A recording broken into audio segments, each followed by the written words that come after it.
Gel road परिसरात एक धक्कादायक घटना समोर आली आहे। सेवानिवृत्त प्राध्यापक मुरलीधर जोशी यांनी आपल्या अंथरुणाला खिळलेल्या पत्नीचा गळा दाबून खून केला आणि नंतर स्वतः गळफास घेऊन आयुष्य संपवले। ही घटना बुधवारी रात्री 8:30च्या सुमारास उघडकीस आली।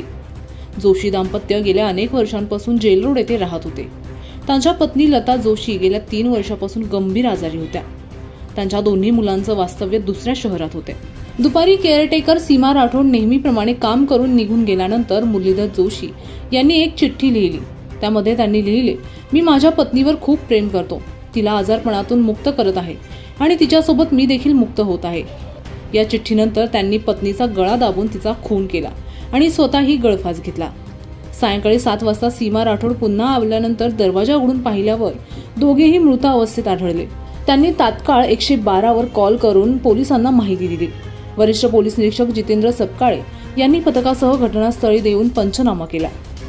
घटनास्थळी सापडलेल्या चिठ्ठी आणि गळ्यावरच्या वर्णाच्या आधारे मुरलीधर जोशी यांनी पत्नीचा खून करून आत्महत्या केल्याचा प्राथमिक अंदाज पोलिसांनी व्यक्त केला आहे। जोशी दाम्पत्य सामाजिक कार्यात सक्रिय होते। नुकत्याच त्यांनी एका मंदिरासाठी देणगी देखील दिली होती। त्यांच्या या निधनानं संपूर्ण नाशिक रोड परिसरात शोककळा पसरली आहे।